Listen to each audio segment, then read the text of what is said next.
Good morning all of you. आज अपन बात करेंगे भूगोल के एक महत्वपूर्ण विषय वर्षण के बारे में। यानी वर्षण का मतलब वर्षा। वर्षा कितने प्रकार की होती है विश्व में, या भारत में कौन सी वर्षा सर्वाधिक होती है, या वर्षा के क्या क्या रूप हो सकते हैं, या वर्षा कहाँ पे किस प्रकार की, और ये भी अपन बात करेंगे कौन से क्षेत्रों में वर्षा सर्वाधिक होती है। तो अपन बात करते हैं। सबसे पहले देखो वर्षण एवं वर्षण के प्रकार, जो अपन का टॉपिक है वर्षण एवं वर्षण के प्रकार। देखो वर्षा स्रोत सबसे पहले अपन सामान्य रूप में क्या कहते हैं वर्षा को, यानी जो अपन की जो वायु है, इस वायु में जो नमी की जो मात्रा है वो ऊंचाई पर जाने के बाद में संघनन प्रक्रिया द्वारा जो क्या होते हैं पानी बूंदों के रूप में वापस आता है, उसे ही अपन क्या कहते हैं वर्षा कहते हैं। लेकिन इसको अपन अगर किताबी भाषा में देखें तो देखो जल वाष्प के संघनन होने से, यानी जब जो जल है समुद्र का, महासागर का, या जो अपन नदियों का, ये जो जल क्या होगा यहाँ से वाष्पन होगा, जल वाष्प के रूप में बनेगा, और संघनन होने के कारण नमी की जो मुक्त मात्रा है, होने की मुक्त मात्रा की अवस्था के बाद, यानी संघनन होने के जल वाष्प जल का क्या हो गया वाष्पीकरण हो गया, फिर ऊपर जाकर क्या हो गए ये जो जल वाष्प की जो प्रक्रिया, ये संघनन प्रक्रिया के द्वारा क्या होगी, ये वापस जल को क्या है मुक्त अवस्था में क्या करेगी, ये जल को बूंदों के रूप में या हिमकण के रूप में, यानी जल बूंदे तो तरल रूप में होगी और हिमकण ठोस रूप में क्या करेगा वापस गिरने की अवस्था को ही अपन क्या कहते हैं वर्षण कहते हैं। तो यहाँ पे क्या ध्यान रखना कि जो जल है जो वाष्पीकरण होने के बाद में संघनन प्रक्रिया के बाद में जल बूंदों के रूप में या हिमकणों के रूप में गिरने की अवस्था को अपन क्या कहते हैं वर्षण कहते हैं, मुख्य रूप से वर्षा कहते हैं। अब अपन बात करें वर्षा के मुख्य रूप से चार प्रकार। एक तो सामान्य वर्षा जो बूंदों के रूप में होती है, एक आपकी हिमवर्षा। हिमवर्षा का मतलब है जो जैसे जम्मू कश्मीर है, लद्दाख है, वहाँ पे बर्फ या सर्वाधिक ऊंचाई वाले स्थान है, हिमालय वाले क्षेत्र है, पूर्वी वाले, जहाँ पे वर्षा ठोस कणों के रूप में यानी हिम कणों के रूप में होती है, तो उसे हिमवृष्टि कहता है।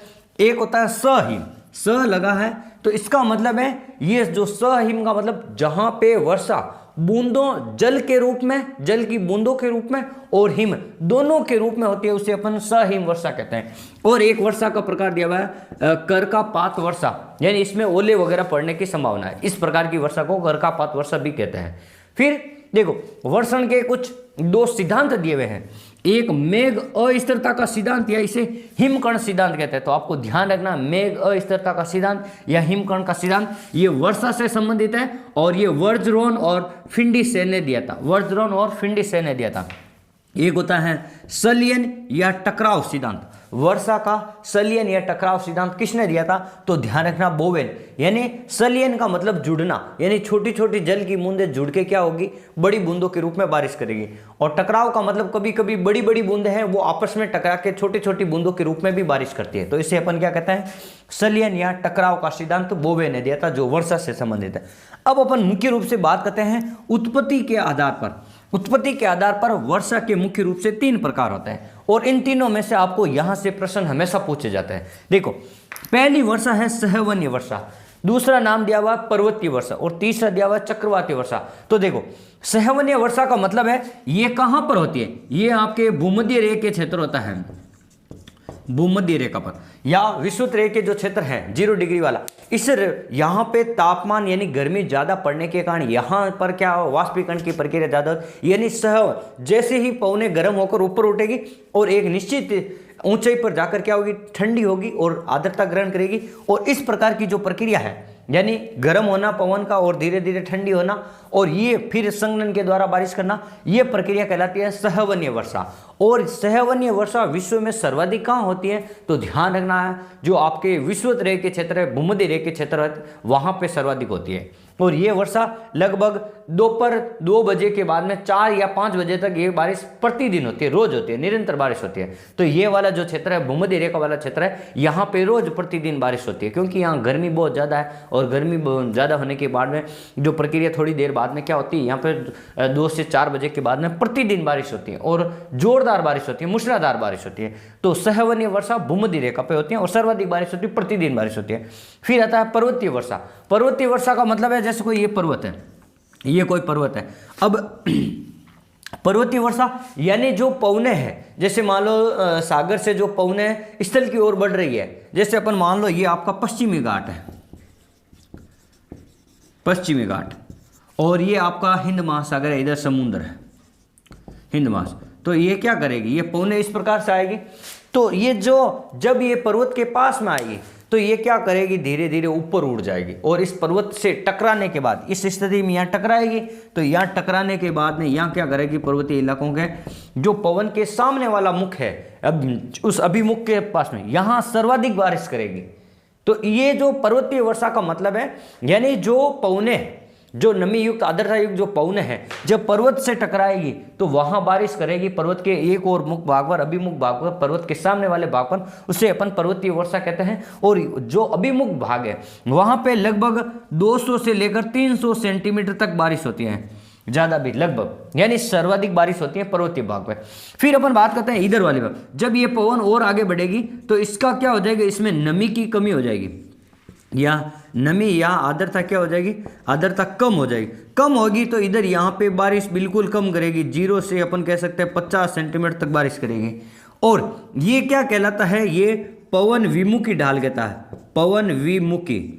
तो जहाँ पवन विमुखी ढाल है, इस पवन विमुखी ढाल पे बारिश बिल्कुल ही कम होती है।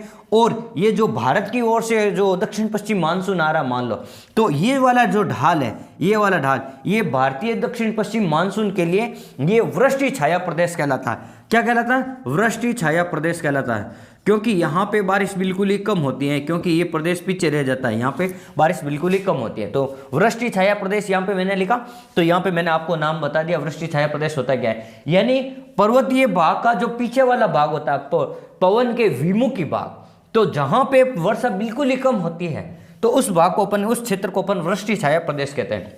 और भारत में और विश्व में सर्वाधिक क्षेत्रफल पर बारिश कौन सी होती है, तो पर्वतीय वर्षा होती है, क्योंकि भारत में पर्वत ज़्यादा है और विश्व में भी बहुत सारे पर्वत है, तो पर्वतीय वर्षा सर्वाधिक होती है, ये भी आपको ध्यान है। एक होता है चक्रवातीय वर्षा।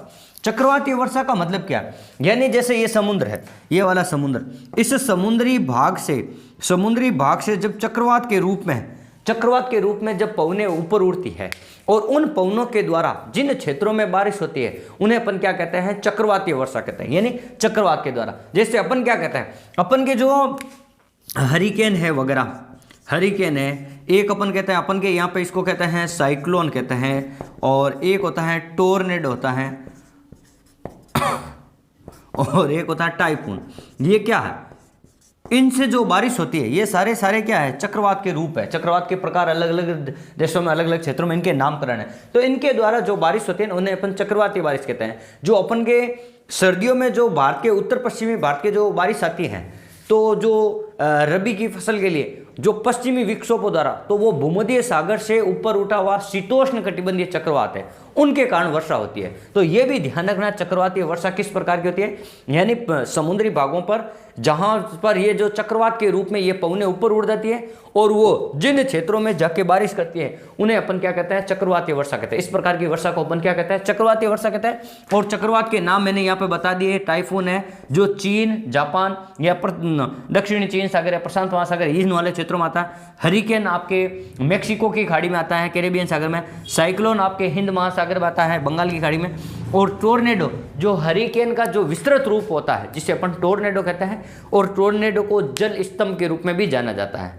तो आज हम आपने पढ़ा वर्षा के बारे में। अगर हमारा वीडियो अच्छा लगा हो तो आप लाइक जरूर करें और कमेंट जरूर करें, और हमारे चैनल को सब्सक्राइब जरूर करें। आप हमेशा मुस्कुराते रहें, हंसते रहें और अपनी पढ़ाई को निरंतर जारी रखें। धन्यवाद।